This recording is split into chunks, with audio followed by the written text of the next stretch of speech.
Hello student, good morning all of you.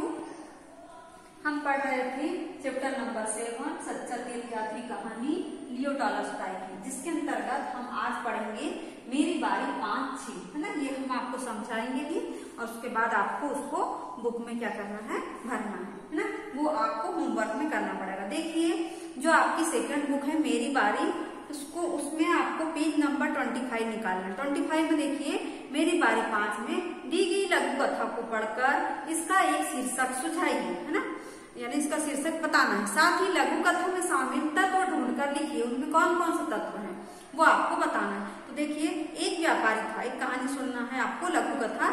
उसके 4 बेटे थे, चारों बहुत परिश्रमी और ईमानदार थे, लेकिन हमेशा आपस में लड़ते झगड़ते थे।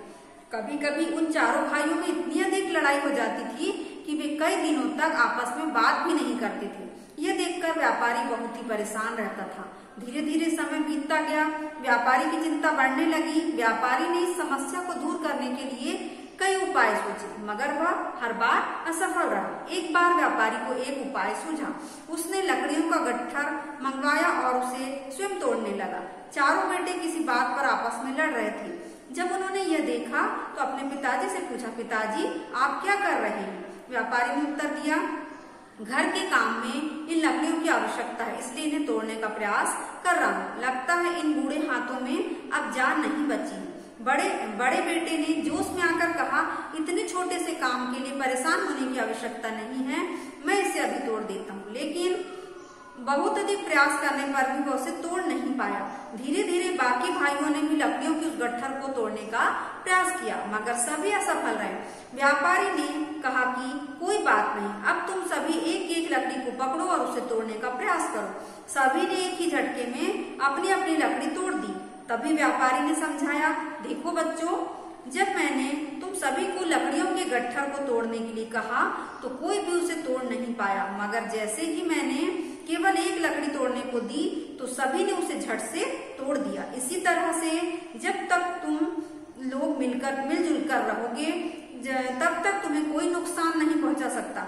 चारों बेटों ने अपनी गलती स्वीकारी और उसके बाद से वे आपस में मिलजुल कर रहने लगे। तो इसमें हमको क्या बताना था, शीर्षक बताना था और तत्व बताना था। तो इसका शीर्षक होगा संगठन में शक्ति। अगर हम एक साथ मिलके रहे तो उसमें शक्ति रहेगी। अगर हम लड़ाई झगड़ा करेंगे तो उसमें एकता की भावना नहीं रहेगी। उसके बाद देखिए, इसमें पात्र कौन है, व्यापारी और उसके 4 बेटे। उद्देश्य क्या है इसका, हमें आपस में मिलजुल कर रहना चाहिए। और उसके बाद जो है इसके तत्व जो है, उसमें अपना तत्व का मतलब वही होता है कि इसके तत्व जो है ढूंढकर बताने, मतलब उद्देश्य बताना कि क्या इसका उद्देश्य है। अब देखिए नीचे, अब मेरी बारी 5 तो हो गया, अब मेरी बारी 6 हमको करना है। 5 ही हो गया, 6 करना है। 6 में देख लीजिए, दिए गए गद्यांश को पढ़कर प्रश्नों के उत्तर दीजिए। नागार्जुन, देखिए गद्यांश ये है, नागार्जुन प्राचीन भारत के बहुत बड़े रसायन शास्त्री और वैद्य थे। वे बहुत व्यस्त रहते थे। उन्हें एक बार एक सहायक रखने की आवश्यकता महसूस हुई। राजा ने उनके पास 2 युवकों को भेजा। उन्होंने दोनों युवकों की परीक्षा ली, लेकिन दोनों एक समान प्रतिभावान और विशेषज्ञ थे। उनके लिए किसी एक को चुनना कठिन था। उन्होंने दोनों से जड़ी बूटियों द्वारा कोई रसायन तैयार करके दूसरे दिन आने के लिए कहा। दूसरे दिन नियत समय पर दोनों आए। पहला युवक रसायन तैयार करके ले आया था, जबकि दूसरे युवक के हाथ में सिर्फ जड़ी बूटियां थी। उन्होंने दूसरे युवक से कारण जानना चाहा तो उसने बताया, मैं जंगल से रसायन की सामग्री लेकर लौट रहा था तो देखा कि रास्ते में एक बीमार आदमी दर्द से करा रहा है। उसे मैं अपने घर ले गया और उसकी चिकित्सा की। अब वह ठीक है, इस कारण मैं रसायन तैयार नहीं कर पाया। नागार्जुन ने दूसरे युवक को अपना सहायक चुन लिया। जब राजा ने इसका कारण जानना चाहा तो नागार्जुन ने बताया, महाराज, दोनों एक ही रास्ते से गए थे। दूसरे ने बीमार को देखा एवं उसका उपचार किया और पहले ने अनदेखा कर दिया। रसायन बनाना कोई जटिल काम नहीं है।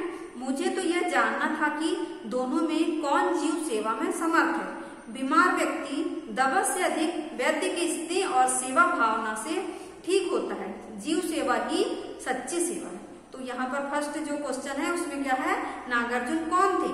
तो देखिए, फर्स्ट पैराग्राफ में ही है, फर्स्ट लाइन में ही है, नागार्जुन प्राचीन भारत की बहुत बड़े रसायन शास्त्री और वैद्य थे। ये आपको फर्स्ट नंबर का आंसर मिल गया। अब देखिए क्वेश्चन नंबर 2, दूसरा युवक रसायन क्यों नहीं तैयार कर पाया?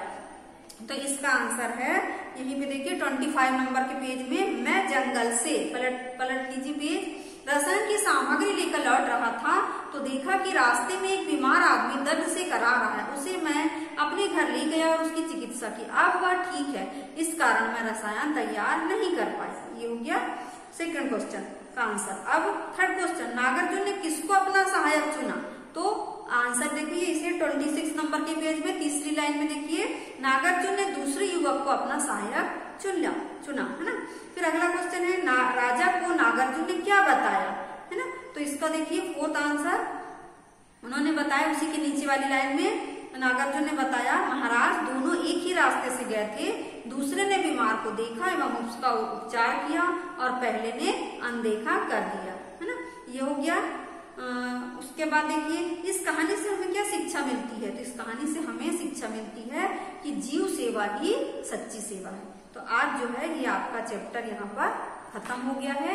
आपको सिर्फ आज होमवर्क में मेरी बारी 5 और 6 करना है और अगले वीडियो में हम आपको नया चैप्टर पढ़ाएंगे। धन्यवाद बच्चों।